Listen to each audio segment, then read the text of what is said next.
My father has a way of entering a room that makes everyone stop talking. Not because he's loud, because he's the kind of man who makes silence feel like a gift he's giving you.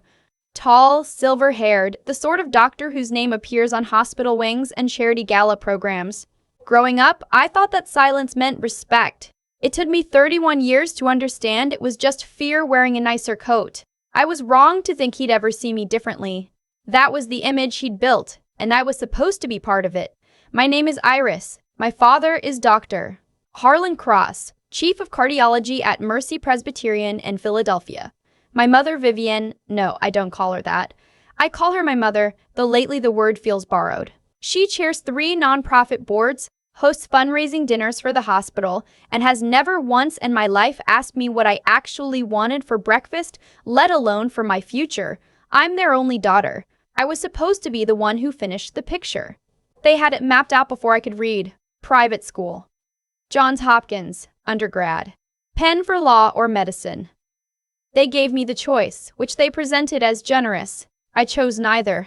I got a degree in social work from Temple University, which my father announced at Thanksgiving dinner, like a man reading a medical chart. Neutral expression, flat tone, the kind of calm that tells you the diagnosis is bad. Social work? He said. Well, there's always grad school. There wasn't a question mark at the end of that sentence. I became a licensed clinical social worker. I took a position at a community health center in South Philly, the kind of neighborhood my parents drove through with the windows up. I rented a 1-bedroom apartment above a Vietnamese sandwich shop, and I was quietly and completely the happiest I had ever been. They didn't know what to do with that. My mother started sending me real estate listings. Not for South Philly. For Rittenhouse Square, where the doormen wore suits and the grocery store sold $4 water. Just to look, she'd say. I never opened the links. Then I met Aaron. I met him at a hardware store on a Saturday morning in March. I was trying to find weather stripping for my drafty back door and holding 2 packages that looked identical but apparently were not. And I was standing in the aisle muttering to myself when he appeared next to me and said, "One's for doors, one's for windows. You want the door kind." He pointed to the package in my left hand. He wasn't trying to impress me. That was the first thing I noticed. He just told me what I needed to know and started to walk away. I said, "How do you know which is which?" He turned around. He had a patient face, the kind that doesn't shift to perform interest. "It says it on the back," he said, "in pretty small print." I laughed. He looked a little surprised that I laughed. His name was Aaron Briggs. He was 34, originally from a small town outside Knoxville, Tennessee. He'd done 2 tours in the Army, combat engineer, which I learned later meant that he'd spent significant portions of his life very calmly diffusing things that could kill him. After he got out, he became an electrician. Licensed, his own small business, mostly residential work in South Philly and Point Breeze. He drove a white pickup truck with a toolbox in the bed and a Waffle House bumper sticker that was not ironic. On our 3rd date, I told him about my parents, sort of bracing myself, the way you do when you know the information you're about to share changes something. He listened to all of it. Then he said, "So they want you to be someone else." "They want me to be a better version," I said. "Better for who?" I didn't have an answer for that. I thought about it for 3 days. We dated for 1.5 years. In that time, he fixed the weather stripping on my back door, the flickering light above my kitchen sink, and the exhaust fan in my bathroom that had been making a sound like a dying animal since I moved in. He did not do these things to be impressive. He did them because they needed doing and he knew how. That was the thing about Aaron. He moved through the world like someone who understood that most problems had solutions, and the solutions usually weren't complicated. And the main thing standing between a problem and its solution was someone willing to actually deal with it. I fell in love with him quietly, the way you fall asleep. You don't notice it happening, and then suddenly it's just true. I told my mother about him in September. We were having lunch at her regular place in Center City, the kind of restaurant where the menu doesn't have prices. She was wearing a cream-colored blazer and earrings that cost more than my monthly rent, and she was in a good mood, which with her means she was performing warmth. "I've been seeing someone," I said. She put down her fork. "Tell me." "His name is Aaron. He's 34. He's a veteran. 2 tours. He's an electrician, runs his own business." She didn't say anything for a moment. I watched her face do the thing it does, where she rearranges whatever she's actually feeling into something presentable. An electrician, she said finally. Yes. How did you meet? Hardware store? Another pause. Longer this time. Iris, she said, and the way she said my name, soft, careful, like she was handling something fragile, I knew what was coming. You have to think about the bigger picture. The people your father knows, the circles we move in. It matters who you build your life with.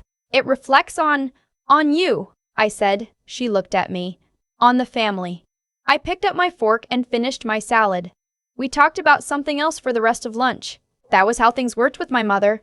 The conversation ended when she decided it ended, and if you pushed past that point, you got the version of her that was less kind. I drove home and called Aaron and told him what she said. He was quiet for a second.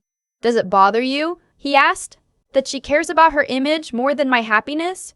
Yeah. It used to, I said.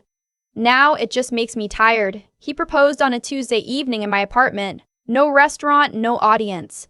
He'd made dinner, he cooked the way he did everything, no fuss, just good. And afterward, he got down on one knee in my living room in his work clothes, dust still on his boots, and said, I know this isn't fancy. I know I'm not what your family wants for you. But I think we're good together, and I'd like to spend a long time proving that to you. If you'll let me? I said yes before he finished the sentence. My mother's response when I called her, we need to talk about this in person. My father's response, silence. Then, I see. 2 words. My father could end conversations with 2 words. The dinner where I told them both together was at their house in Chestnut Hill. The house I grew up in, 4,000 square feet, original hardwood, a dining room with a table long enough to seat 12. My parents sat at one end. Aaron and I sat across from each other in the middle. It felt like a deposition. My father spoke to Aaron for the first time and asked him exactly 4 questions. What branch? How long? What kind of electrical work? What were his 5-year plans? Aaron answered all 4 without flinching, without overselling, without trying to impress. He just told the truth. My father nodded after each answer the way he nods at residents who give him technically correct responses that he's already decided are insufficient. At the end of the dinner, while Aaron was helping my mother clear plates, a gesture that visibly surprised her, my father pulled me aside in the hallway. I want you to think carefully, he said. I have thought carefully. This isn't about the man himself. He seems decent enough. This is about trajectory. Your life has a certain trajectory, Iris, and this. He paused, choosing words the way he chose instruments. This changes it. My trajectory, I said, or yours? He looked at me for a long moment. That flat, diagnostic look. Both, he said, and walked away. They came to the engagement party my college friends threw for us in March. They stayed 40 minutes. My mother told 3 separate people that Aaron had his own business, which was technically accurate and somehow made it sound smaller. My father shook Aaron's hand once at the beginning, and I didn't see them speak again. Aaron didn't say anything about it on the drive home. He was quiet the way he got sometimes, not shutting down, just processing. About halfway home, he said, your friends are really good people. They are, I said. They were actually happy for you. Yes. Another few minutes of quiet. I'm sorry about my parents, I said. Don't apologize for them, he said. That's not your job. Nobody had ever said that to me before.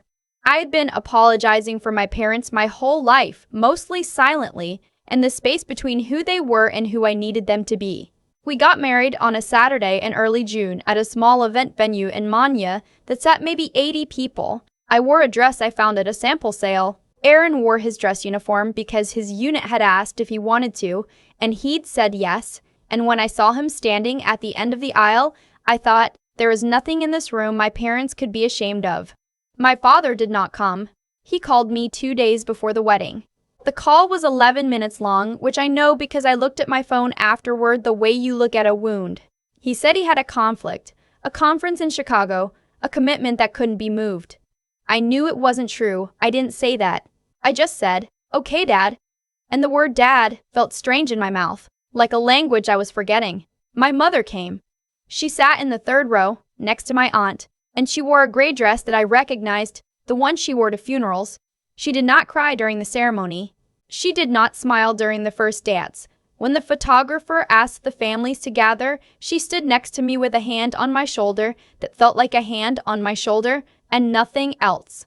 At the reception, she found me alone near the bar for 30 seconds, just the two of us, and she said very quietly, "I hope you know what you're doing." I looked at her. My mother, who I had wanted so badly for so long to see me. "I do," I said. "I finally do." She nodded and walked away. I watched her go and felt something settle in my chest. Not relief, exactly. More like the feeling when you stop waiting for something that isn't going to come. I sent my father a photo that night. It wasn't planned. I was sitting outside the venue on a small brick step, taking a breath before going back in, and I was looking at the photo my maid of honor had taken of Aaron and me during the ceremony, the exact moment after we'd been pronounced married, before we turned to face anyone, when it was still just us. Aaron had his forehead against mine and his eyes closed, and I was laughing, really laughing, the way I don't usually let myself laugh in photographs. I sent it to my father with no message. 3 minutes later, my phone rang, his name on the screen. I almost didn't answer. "Hello," I said. "Who is that with you?" Not a question. A demand. His voice had something in it I'd never heard before. A tightness, like a wire pulled too close to the edge. "My husband," I said. "Iris." Pause. That man, the uniform Aaron. His name is Aaron. I could hear my father breathing. "Iris, do you know what?" He stopped. Started again. "Is he connected to Harrington?" Colonel Harrington. My father's college roommate, now a decorated 2-star general. The man my father had spent 30 years mentioning at dinner parties like a borrowed trophy. Aaron had served under Harrington's command during his second tour. I had known this for 4 months. I had not mentioned it. "I don't know," I said. "You could ask him at Christmas." I hung up. My phone rang twice more in the next 10 minutes. I turned it off, went back inside, and danced with my husband until midnight. The calls started in earnest the following week. My mother first. Could we come for dinner? She wanted to get to know Aaron better. She felt She paused there, perhaps too reserved. I told her we'd check our schedules. Then my father, which was rarer. He called on a Wednesday morning, which he'd done maybe 4 times in my adult life. He asked how we were settling in. He asked about our apartment. He mentioned, carefully, that the house in Chestnut Hill had a finished basement apartment that sat empty if we ever wanted to save on rent while looking for something larger. I told him we were fine. Then the invitation. A gala for the hospital, their biggest fundraiser of the year. "We'd love for Aaron to come," my mother said. "I'd love for people to meet him." Same man. She'd been willing to drive past without acknowledgement 3 months before. I told her I'd ask him. Aaron was in the kitchen when I told him, eating a bowl of cereal at the counter before an early job. He listened without expression. Then he said, "What do you want to do?" "I want to know what you think." He thought for a second. "I think people don't change because they want to. They change because something shifted in what they see. So we go. That's up to you," he said. "I'll go wherever you want me to go." I sat with that for a few days. My whole life, I had been trying to be something my parents could be proud of, and it had never worked, never satisfied them, never moved the bar, never made that silence in the room feel like anything other than a verdict. And now, without trying, without performing anything, Aaron had shifted something in my father's eyes simply by being who he was, by standing in dress uniform in a photograph my father hadn't expected to see. I didn't feel triumphant about it. I want to be clear about that. I felt tired in a way I didn't have a word for, because it shouldn't take a 2-star general's name to make my father look at my husband. It shouldn't take any of that. I called my mother back on a Sunday afternoon. "We'll come to the gala," I said, "but I need to say something first." "Of course," she said, careful, prepared for something. What Aaron is to me, who he is. That doesn't change based on who he knows or what a photograph looks like. He was the same person at our dinner in Chestnut Hill that he is now. The only thing that's different is what you think you see. Silence. "I know," she said, quietly, more quietly than I'd expected. "I know, Iris." It wasn't an apology. I didn't expect one. With my mother, acknowledgement is the closest thing to apology that she knows how to make. It's not enough, but it's what she has. Okay, I said. We'll see you at the gala. We went. Aaron wore his uniform again because the hospital fundraiser had a formal dress code and it was the right call, practically speaking, and also because he didn't have a tuxedo and refused to rent one on 48 hours notice. He looked like himself. He always looked like himself. My father shook his hand in the lobby and held it for a moment longer than a greeting requires. He said, "I understand you served under Harrington." "Yes, sir," Aaron said. "Good man," my father said, meaning Harrington, or maybe meaning Aaron. He didn't specify. They talked for 12 minutes. I counted 12 minutes of my father asking Aaron questions and actually listening to the answers. Really listening. The way he listened to colleagues. Not the 4-question deposition from Chestnut Hill, a real conversation. I stood beside them and felt something complicated move through me. Not vindication. Not exactly. More like grief, because I kept thinking he could have done this at our dinner. He could have chosen this. And he didn't. Not until the photograph made Aaron legible to him in a language he understood. You can love someone and still grieve what they couldn't give you. I'm still learning that. My sister-in-law, Aaron's younger sister, who flew in from Knoxville for our wedding and stayed for a week and is the funniest person I've ever met, called me the Monday after the gala. "So how'd it go?" she asked. My dad talked to Aaron for 12 minutes. That's more than he talked to him at the wedding. He wasn't at the wedding. "Right," she said. 12 minutes with a man who skipped your wedding? That's almost something. I laughed. It's almost something. "You doing okay?" I thought about that. About the gala and the lobby and my father's handshake and my mother in her gray funeral dress and Aaron making cereal at 7 in the morning asking me what I wanted. "Yeah," I said. "I think I actually am. There's a Sunday now that's become ours. Aaron gets up early because he always gets up early, and I hear him moving around the kitchen and there's coffee by the time I come downstairs. We have a house now. We bought it 8 months ago, a 1940s row house in Point Breeze that needed work, which Aaron was not remotely afraid of. He's replaced every outlet in the place. He fixed the front steps before he fixed anything inside, because he said the steps were a safety issue and everything else was just cosmetic. Some Sundays my mother calls, we talk for 20 minutes, half an hour. She asks about the house. She asks about my work. She asked about Aaron's business last month. Genuinely asked how it was going, were we thinking about expanding, and it was the first time she'd ever asked about his work with actual curiosity and not performance. We're not fixed. I don't want to pretend we are. There are things my parents did and didn't do that I'll be sitting with for a long time. The gray dress. The 11-minute call. The dinner table in Chestnut Hill where my father asked 4 questions and decided the answers weren't enough. But I have a house with original hardwood and a husband who fixed the back steps first. I have a sister-in-law who makes me laugh until I can't breathe. I have a job where I watch people do hard things every day. Real, unglamorous, necessary things. And I get to be part of that. My father called me last week. He said he'd like to take us to dinner, Aaron and me, somewhere we choose. Not his regular place. Somewhere we choose. I haven't called back yet. I will. I think I will. But for the first time in my life, I'm taking my time. Not out of spite. Not to punish anyone. Just because I finally understand that his timeline and mine don't have to be the same thing. That I don't have to rush toward his readiness. I have my own. The backyard is full of afternoon light on Sundays. Aaron is out there right now with coffee, sitting on the steps he fixed before anything else, looking at the garden we haven't planted yet but keep talking about. I can see him from the kitchen window. I'm not who my father wanted me to build my life with, but I am, for the first time, exactly who I am. That's the only picture I need to finish.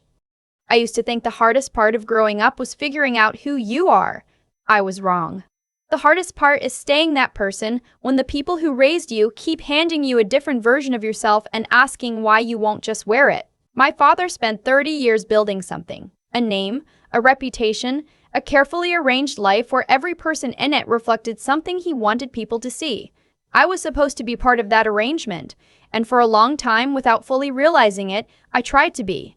I picked the school close enough to impress him. I called on Sundays. I showed up to the dinners and sat at the long table and kept my face neutral when he made his 2-word verdicts on the choices I'd made. What I didn't understand then, what I couldn't see from inside it, is that people who need you to be something rarely notice when you disappear trying to become it. My father didn't see me at that table. He saw a seat at the table. There's a difference, and it took me until I was 31 years old to feel it clearly enough to name it. Aaron didn't ask me to be anything.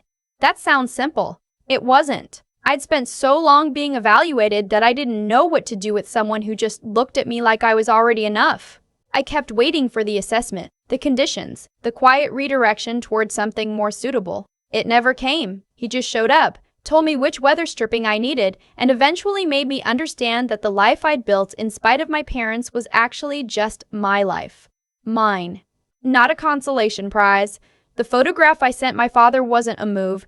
It wasn't revenge. I wasn't sitting on that brick step calculating anything. I just looked at that image, Aaron's forehead against mine, my own real laugh, and thought, this is the truest thing I have.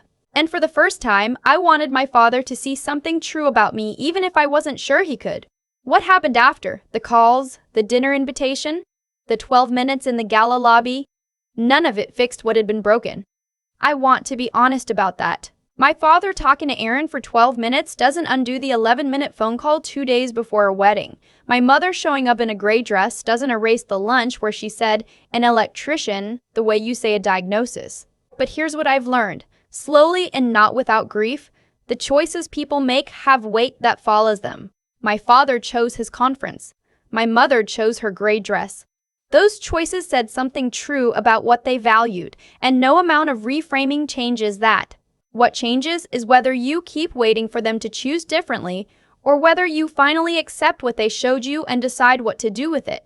I chose to stop waiting, not out of anger, out of self-preservation, which I now understand is its own kind of integrity. Aaron fixed the front steps before he fixed anything inside the house because the steps were a safety issue. That's just how he thinks. I've been learning to think that way too.